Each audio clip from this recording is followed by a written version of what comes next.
And now, Giant Sports Talk Live. Here are your hosts, Eric and Glenn.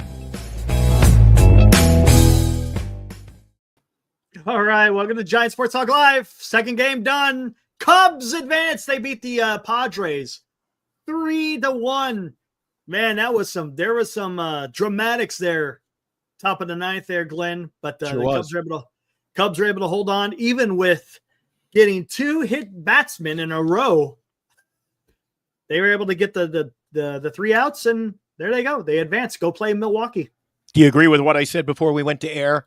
If San Diego was going to have a shot at that, you wish it was the bottom of the lineup that they got hit, because they did. Yeah. I always use the term, they don't have the meat on the bone when it comes to, dude. Yes. You wanted your big bats up in that situation. They were down. They were floundering with, and I know when a guy's hot, you think he's going to keep it rolling, but when a guy like that is 2 for 3 or whatever he was, dude, the law of averages start creeping in. He was overdue to get out, and he flied out. And I think at the end of the day, the better team won. I mean, this was to be expected. The Cubs are the better team. Cubs are a better team, but San Diego did have a hell of a bullpen. They still have a decent lineup. And hey, there was a chance that the San Diego Padres could have done something. They had a good season. It wasn't, it wasn't like a total loss. But hey, this is playoff baseball, man, and anything can happen. Yeah, you can't have your starter go out. I said last night one of the keys would be you Darvish, and I was leaning the other side. I said he could step in, have a big game. Yeah. Dude, he was out of there before it got going. They were already down 2-0. That put them in the hole early. It did. When he can't even finish 2 full innings. I mean, he didn't even record it out in the second inning, and they went to the bullpen. That's not really a recipe for success. He had to go a couple of more innings at the minimum, and he wasn't able to get it done. And hey, Chicago was able to take that Michael Busch home run kind of late in the game. Despite the win, you did come to the plate earlier, and what would it have been? I guess it was our first. Dude, this is late in the day. It's only our second show, so I'm kind of off a little bit here. But in our first show, you came out after the Detroit game. We were teeing up. They had just started. You talked about that. Man, he's out. Hadn't given up a hit or an out in the second inning. But Chicago's kind of similar circumstance, Eric. Pulled their starter early. It was a little, is that the right move? Yeah, I know. But hey. You questioned it. Yeah. I mean, sometimes it'll work, sometimes it won't. And hey, I'm going to bring up a question. I'm going to bring it up again tonight after the New York Yankees and the Red Sox game. Answer me this question. Should Shildt be fired? No, I think he's a great manager. Okay. How far did he get in the playoffs last year? I'm playing devil's advocate, by the way. Yeah, but Eric, sometimes hold on. The best team I'll wins. tell you where I'm going with this. I'm telling you where I'm going with this. And my San Francisco Giants fans out there, I think you might understand where I'm going with this. He didn't get past the DS last year. Couldn't get out of the wild card this year. Isn't that the same accusations that they were giving Bob Melvin when they ran him out of San Diego? He couldn't get it done with the lineup that they have. Shildt has the same lineup. So what's the excuse? You can't sit there and say you got to get rid. Yes, Aaron. You can't sit there and say you got to get rid of Bob Melvin. He couldn't win with that team. You can't sit there and say, well, Shildt was a good manager. You can't have it both ways. If you were arguing to get rid of him because he didn't go far in the playoffs, the same standard should apply to Shildt. That's all I'm saying. Flip the script. Do you think he got to go? No, I don't think he has to go. Okay, I totally agree. No. He would be out of work, Eric, for about 8 minutes, and he'd just calls to his management. I'm talking more about what fans have to say and the reasons of why they want to get rid of managers, right? Yeah. Bob Melvin isn't a horrible manager. He's not. Now, was he the right choice for the Giants? No. There were Buster Posey wants to move on, okay? And I get it. But you can't sit here and you cannot come out here and say one thing and then not say the other for another manager. That's all I'm saying. You better stay. You better stay online with what you're putting out there. You can't have it both ways, period. Totally respect that, Eric. But at the end of the day, dude, you got to take a step back. If you go to the NLDS 3 years in a row and you lose, sometimes you got to take a step back and go, Yeah. Eric, how many times have you and I both said during the regular season, Giants baseball, it's not the manager's fault, Eric. Sometimes you just lose. Yeah. Sometimes you just lose. Exactly. Marco says Mike Shildt is out of a job, almost confirmed. Oh, look at that. Well, maybe. No, he won't be. He won't be out of a job. We'll see. If he gets fired, he ain't going to be out of a job for more than 10 minutes, Eric. The guy is going to get a job. Wait a second. Hey, maybe he's your next San Francisco Giants manager. I wouldn't mind that, Eric. Hey, what? Think about this. Talk about an aggressive manager. You want an aggressive manager? There you go. Two of the last 3 San Francisco Giants managers had formerly been a manager of the San Diego Padres. Could this be number 3? Could Mike Shildt be the next manager of the San Francisco Giants? Now, I'm going to have fun tonight. This is going to be fun. Again, flipping the script. Would you mind if they announce next week? Well, I guess they have to wait a couple of weeks, right? But Mike Shildt, new manager. I'd be okay with that. How about that? I would be okay with that. What say you? I'll be okay with that. To be honest with you, I'm not going to oppose any of the picks that Buster Posey has because Buster Posey knows what he wants, and I'm gonna trust in Buster Posey in making the right decision. I think I feel pretty confident that he's going to make a good choice. And it's not. Hey, look, I'm just a fan. What do I know? Don't sell yourself short, Eric. No, I'm just saying. What do I know?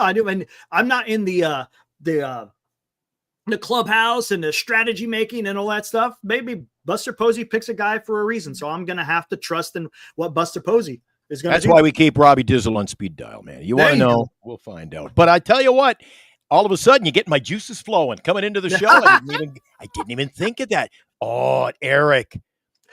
All I can say is Padres fire his ass and then we hire him. I like it, Eric.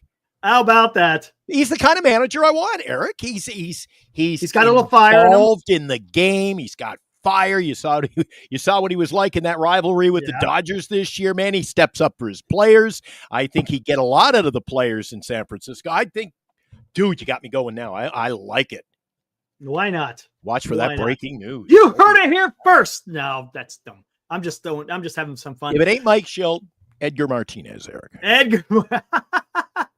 But no, I just find it interesting. I want to know what people are going to be saying about Mike Shildt for the simple fact that's the reason why they got rid of Bob Melvin. Hey, let's talk about this. Hey, Glenn, Bob Melvin took the Padres deeper into the playoffs than Mike Shildt ever has. He took them to the NLCS. What was that, Marty Laurie? Eric, Marty just said you can't live in the past, Eric. You can't live in the past. Look. And this isn't an argument to keep it. This is an argument for fans out there who are so wrapped up in the axle about Bob Melvin, Mike Shildt, and this guy wins, this guy doesn't win. Hey, it's baseball. What is baseball built upon, Glenn? Everyone says it. It's built upon failure. And if you could have success, man, that tells you that you're pretty good at your craft. So whatever, it is what it is. Here we are at 5:28 in the afternoon, Eric. We're already into Game 3. I'm not going to harp on it. Earlier today, I said they could have spread these games out. I mean, we got another one already rolling. Could we not have had like a little hour to do the post game and you and I tee it up and the TV rights? They got to get their post game in. There's no time. They wrapped up that Cub game and it was just like, wow, what a final. Okay, back to now we're going to go to New York. Come on. And they're fighting. The debate is, well, they're up against football. Fuck football. It's baseball. It's not even Eric. Screw it. It's baseball. If you're going to watch, you're going to watch. I don't care about football. And even if I was a big football fan, I'd be, dude, I do split screen. I think it's a poor excuse, Major League Baseball, throwing 3 games afternoon like that, Eric. I don't get it. Yeah, whatever. Especially that Cub game overlapped by about, 3 innings? Yeah, something like that. And if you are the rights holder, which ABC is, they own ABC, ESPN, same group. I'm talking to Major League Baseball going, I'm trying to make money, sell advertising, promote the ball game, and you got 2 going at one time on my network. Mm-hmm. That's not good for me, Eric. And it all comes, oh, yeah, it's football. It's football Thursday. Who gives a shit? It's week 5 or whatever of NFL football. Who cares, Eric? It's baseball. Yep. I want baseball. Yep. And you tell me NFL football fans around North America and around the world haven't got a little itch in their step to kind of flip the dial and watch this Red Sox Yankees big game? Oh, this is a big one. There's a lot of people watching this one right here, man. This is a big one right here. Right. Here we go. We got Cam's got a man on, 1 out, just struck out Rafaela. Nathaniel Lowe, I should say, right? Is it Nathaniel Lowe? How's he's up. Schlittler doing? He's already at 20-something pitches in the second inning. Well, we'll see. Ooh, that one was up. A little chin music there. But yeah, let's see what happens, man. I want to go watch this game again. What do you think about this? Cubs versus the Brewers. That's going to be a fun series. Who do you think wins? Who do you think goes to the CS? That is a good series, isn't it? I think the Brewers are pretty freaking good, man. The Brewers are pretty damn good. I don't see this one, it may go 5, but Brewers, if anything, that Chicago team could be every year there's a Cinderella-like team. The team you go, oh, I didn't expect that. I think Chicago. I'll tell you what, though. You know who the Brewers are almost identical to be? They have a identical twin in the American League, and it's the team that you like. Toronto Blue Jays. Yeah, get the bat on the ball. They can work the bases. They put the bat on the ball, and they run the bases. And they play some really good defense. And they have pop in the lineup. Well balanced. So there you go. That what may be the World Series. That's a high possibility of it being Brewers and Blue Jays, which is cool. I like that. I like that matchup. And Eric, don't underestimate Detroit up against Seattle. I know they're a little lopsided when it comes to the standings of the regular season, but it's a whole new ball game now. Detroit is one of those teams, too. Just get in. They can do damage. Again, what did I say earlier in the afternoon, Eric? You enter a 3, 2 out of 3, 3 out of 5. You're paying that pitcher. You're paying that pitcher to be your ace and go out there. And that's why I said, and I don't know if we got some new viewers here, I said to Eric earlier, a 2 out of 3 series, you're telling me if the Giants had only been able to win 3 more games in the regular season, we would have had Webb, Ray, Verlander. When you're seeing outings like this, Eric, I know, man. Bigger than Boston, New York, and who the hell are these pitchers? I know. And that's why I said, that's why I was so confident, Glenn. That's why I never gave up on the Giants, because they had the pitching. Unfortunately, the pitching fell apart at the wrong time, right? It carried them through about, 90% of the season. That last 10%, it started fading, and then they just couldn't get it done at the end. But the Giants had the pitching to do something in the playoffs.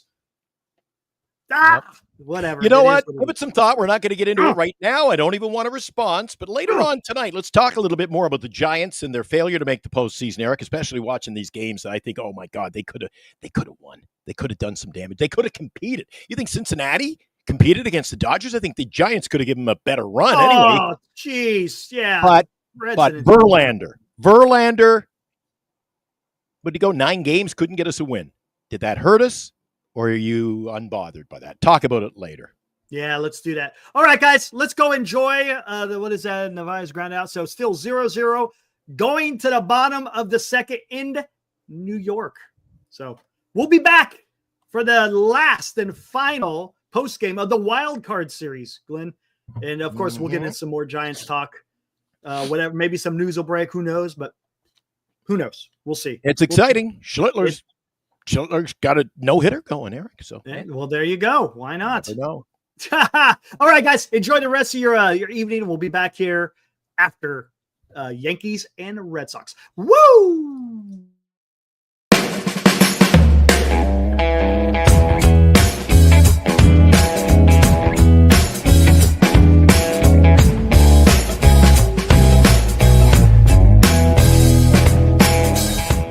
You've been watching Giant Sports Talk Live with Eric and Glenn, a Northern Lights Entertainment Broadcasting production.